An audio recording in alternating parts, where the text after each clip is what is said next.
Suharto sebagai Presiden Papua, Dano sebagai Wakil Presidennya, Ariana sebagai Perdana Menterinya. Tidak. Adapun tuntutan referendum adalah menuntut kepada pemerintah. You mau atau tidak ya, itu urusan pemerintah. Jadi keberadaan saya di situ masuk dikenai pasal makar.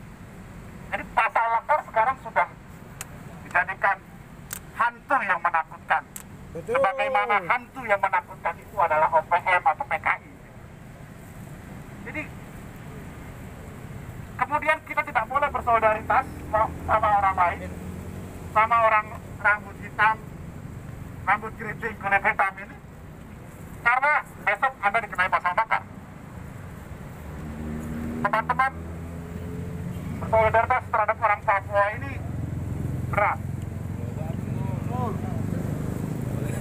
Karena kita sebagai orang non-Papua selalu dituduh punya kepentingan ketika kita bersolidaritas. Kita bersolidaritas karena kita punya empati, karena kita punya kemanusiaan. Selama saya menjadi aktivis, saya ditangkap 5 kali. Satu kali ini, yang terakhir ini saya masuk penjara. Yang pertama, dari 5 kali itu 4 kalinya adalah karena isu Papua.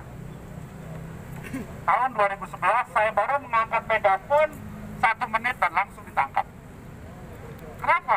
Karena mindset kepala aparat kita adalah Anda kulit coklat, rambut lurus, rambut ikal ya, rambut lurus, Anda membela orang Papua, Anda bersolidaritas terhadap orang Papua, Anda adalah pengkhianat.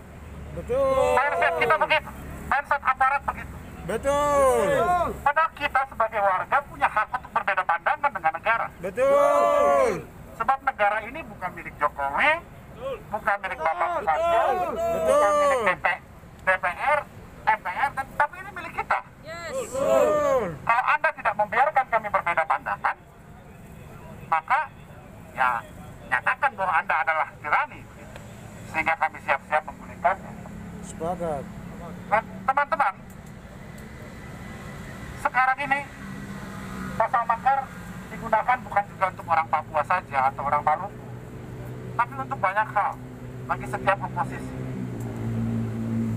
digunakan pasal makar.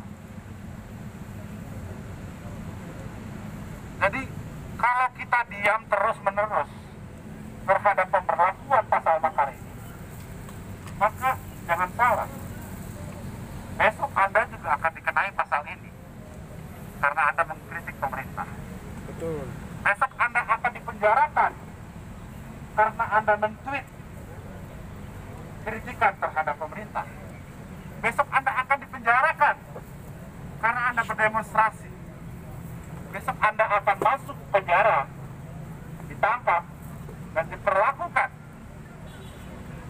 mungkin jauh lebih parah daripada kami, karena kami diawasi oleh media internasional, oleh organisasi-organisasi hak asasi manusia, keadaan kami di dalam penjara. Tapi bagaimana dengan teman-teman yang berdemonstrasi, yang mengekspresikan pendapatnya, tapi tidak dikenal? Kami menemui beberapa di antara mereka di rutan Salemba.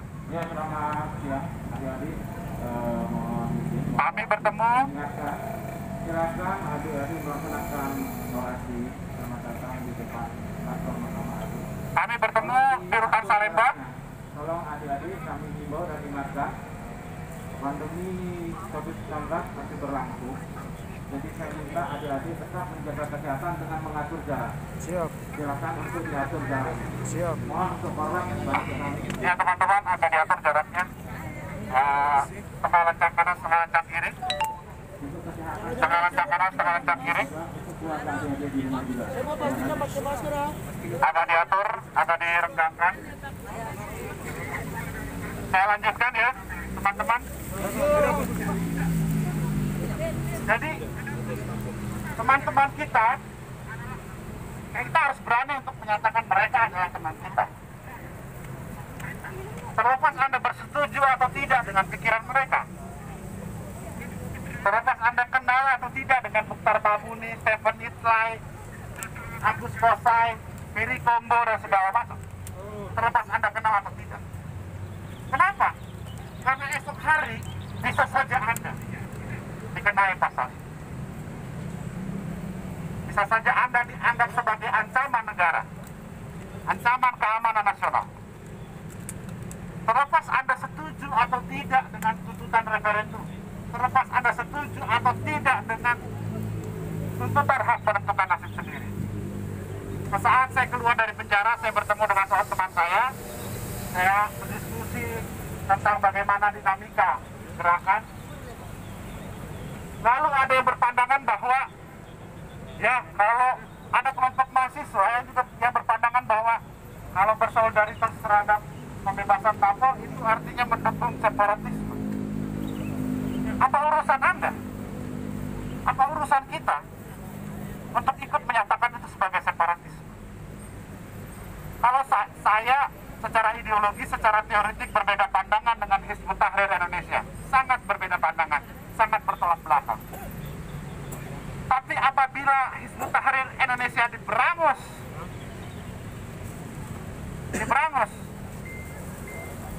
apakah itu berarti saya harus mendukung kebijakan pemerintah? Tidak. Kenapa? Karena kalau saya tidak menyatakan pemberangusan itu sebagai sebuah kesalahan, kejahatan terhadap demokrasi, maka besok organisasi saya, komunitas saya juga bisa akan diberangus. Begitu juga terhadap pembebasan tapol ini. Apabila kita tidak bersolidaritas terhadap Ferry Kombo, Agus Kosai, Mokhtar Tabuni, Stephen Itlay, dan Irwanus dan sebagainya macam teman-teman lainnya, maka besok Anda pun bisa menjadi barisan tapol, atau mungkin tidak disebut tapol tetapi dikriminalisasi, dikenai pasal ini itu segala macam, dan Anda tidak bisa bicara. Teman-teman, jangan berpikir terlalu tinggi tentang perubahan yang lebih baik kalau Anda tidak bisa bicara. Kalau Anda tidak mempertahankan hak Anda untuk berbicara, hak Anda untuk berbeda pandangan, hak Anda untuk mengkritik. Sebab apa? Sebab perubahan hanya mungkin apabila kita terus-menerus mempertahankan hak kita dan memperluasnya demi demokrasi yang lebih baik, demi kemanusiaan yang lebih baik. Bebaskan 7 Tapol Papua! Bebaskan!